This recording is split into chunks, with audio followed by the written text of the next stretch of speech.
위워크의 실패는 원천적으로 예상이 됐었다. 결국은 그 위워크도 그렇지만 이런 모든 공유라는 게 챌린지를 받는 큰 이유 중에 하나가 돈을 어떻게 벌 것인가, 이 부분에 대한 고민을 덜 하고 사업을 시작하는 데서 문제가 시작됩니다.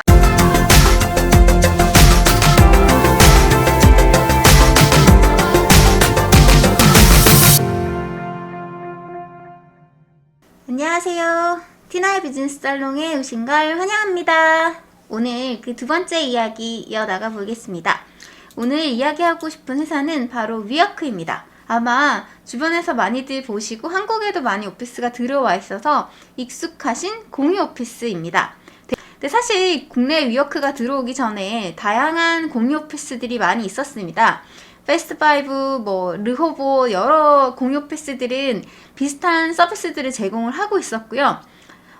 가장 근본적으로 했던 취지가 내가 처음 창업을 한다라고 하면 인테리어도 해야 되고 복사기도 설치해야 되고 주소도 어디로 설정해야 되고 법인 만들기도 정신이 없는데 이 모든 거를 다 챙겨나가는 게 너무너무 힘들겠죠.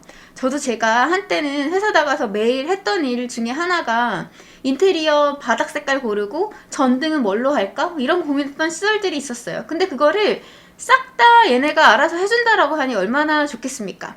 그래서 위워크가 전반적으로 초기 시장에 나왔을 때 굉장히 각광을 받을 수 있었던 근본적인 이유이기도 합니다. 그 회사를 하다 보면은 사람들이 찾아와서 미팅도 해야 되는데 내가 정말 이상하게 꾸며놓은 그 공간에서 일을 할 수는 없잖아요. 그래서 사실 저도 한동안 여기를 이용했었습니다. 제 업무 공간으로요. 실은 더 정확하게 얘기하면 여기 보이는 이 맥주 때문에 저녁 8시 이전에 제공했던 그 맥주 때문에 많이 이용하기도 했었는데요. 어쨌건 근무 환경이 되게 좋고 누군가 지인을 초대하거나 미팅하기에도 굉장히 좋은 장소였기 때문에 많이 활성화가 돼 있었죠. 그런데 이 공유 오피스의 대표 주자였던 위워크에게 어떤 일이 있었을까요? 소뱅이 총 14조를 누적 투자했고 2018년 영업 적자만 2조 2,700억이 나던 그 회사에 19년 1월에 기업 가치가 약 470억 달러였습니다. 그런데 IPO를 준비했던, 기업 상장을 준비했던 위워크가 그 재무부실로 인해서 상장에 실패하자 실질적인 재평가된 가치는 19년 10월에 80억 가치로 변경이 됩니다. 즉 초기 1월달 대비 10월달에 기업 가치가 6분의 1토막이 나는 거죠. 이 IPO의 실패로 결국 CEO는 사퇴를 하고 인원 감축 등등 구조조정 작업에 들어가 있는 상태고, 이 CEO의 문제도 많았죠. 비윤리적이었고 대마초도 하고 있었고 상당히 여러 가지 이슈가 겹쳐서 악재로 작용하기도 했지만 근본적으로 제가 봤던 문제는 바로 이겁니다. 위워크는 어떻게 돈을 버냐라고 질문을 던져보면 보통 이렇게 말씀하세요. 제가 하우스 포 렌트라는 표현을 써놨지만 결국은 전전대 아니겠어요? 빌딩을 빌려다가 다시 쪼갠 다음에 이걸 재임대 주면서 거기에 가치를 올려서 마진을 먹는. 그래서 보통은 이 사업 모델로만 인지를 하고 계세요. 근데 그러면 지금까지 되게 오래된 부동산 업을 보시던 분들이면 위워크가 뭐가 별다를 게 있어? 라는 생각을 할 수 있잖아요. 그냥 부동산 전전대업 아니야? 근데 단지 그 인테리어만 되게 팬시하게 한 건가? 이런 생각 들 수 있습니다. 근데 실은 많이들 놓치고 있는 부분이 원래 위워크가 저만큼의 가치로 투자를 받을 수 있었던 그 저변에는 실제 얘네가 주장했던 사업 모델은 이것만을 추구한 건 아니었어요. 테크도 아니고 뭣도 아닌데 어떻게 부동산만으로 투자를 받는 저런 BM을 가지고서 그 사업 모델을 되게 유명해질 수 있냐라고 얘기를 하지만 원래 얘네가 추구했던 거는 스타트업들을 그 공간에 모아놓고 자기네들이 지분도 수합시키면서 엑셀러레이팅을 하겠다라는 취지였어요. 그래서 보육하고 그다음에 투자처를 같이 소싱해주고 그 공간에 있는 애들끼리 봤을 때 이 업체랑 이 업체랑 협업하거나 이 업체랑 합병하거나 이 업체끼리 같이 꼭 프로젝트를 했을 때 시너지가 되게 크게 날 수 있겠다. 이런 부분에 애들을 모아놓고 그걸 다시 사업화시켜 성장시키는 그런 사업 모델을 사실은 지향을 했는데 결국은 IPO에 대한 늪에 빠져서 급하게 사업을 키우다 보니 그냥 전전대업으로 빠져든 거죠. 물론 그 부동산 전전대도 굉장히 잘하면 상당히 성과를 낼 수 있는 분야입니다. 그런데 이제 위워크 같은 경우는 좀 급하게 채하도록 그 사업을 확장하면서 무리수를 주고 그 혜택을 퍼부었다라는, 그래서 한때 되게 각광받았던 이 사업이 이렇게 해도 추락할 수 있구나라는 생각을 많이 하게 되는데요. 결국은 우리가 이걸 생각해 봐야 됩니다. 그 공유 경제라는 게 굉장히 시장이 커지면서 우버, 에어비앤비, 뭐 리프트 이런 애들이 계속 나오면서 되게 주목을 받았지만 제가 여기 그 우버가 상장하고 나서의 손익을 들고 와봤어요. 실제 보시면은 다 마이너스인 거 보이시죠? 이게 그냥 단순히 그 요즘 뭐 달러 환율이 되게 상황이 여의치 않지만 2019년 기준으로 봤을 때 14조 원의 매출을 내던 게 적자만 8조 6천억이에요. 그러니까 사실상 어마어마한 마이너스를 치게 있는 비즈니스 모델인 거죠.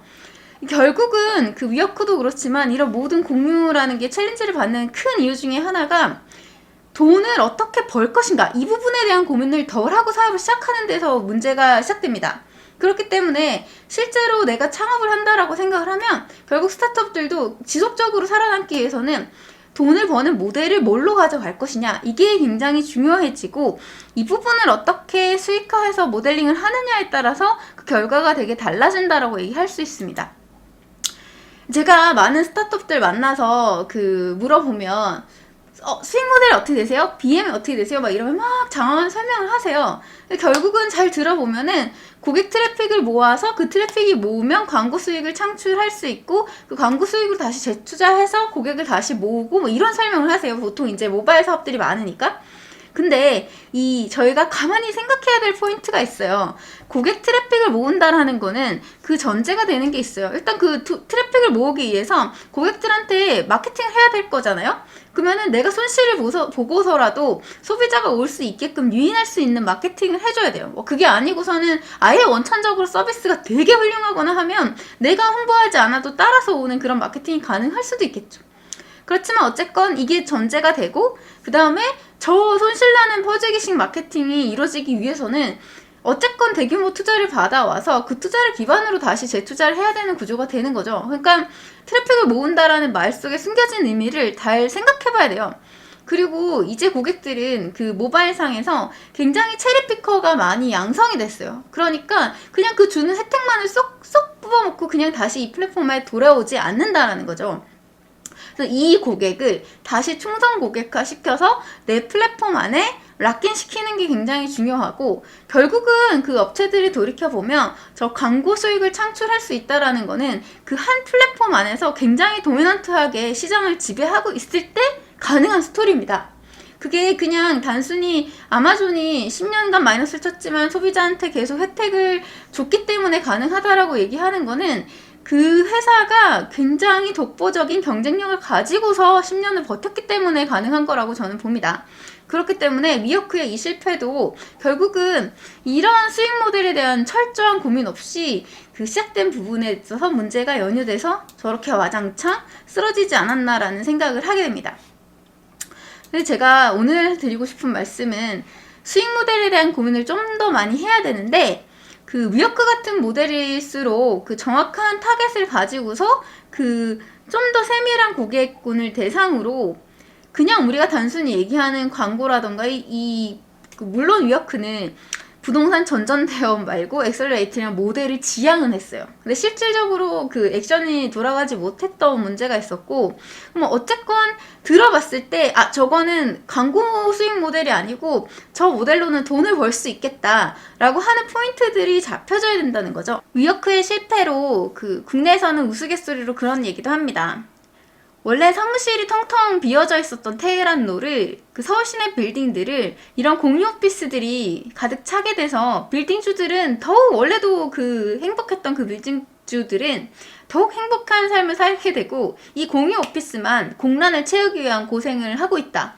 빈 사무실이 없을 만큼 빼곡히 공유 오피스가 차지하고 있다는 거죠. 그런데 말씀드린 것처럼 이 공유 오피스 자체는 사업 모델 자체가 너무 취약합니다.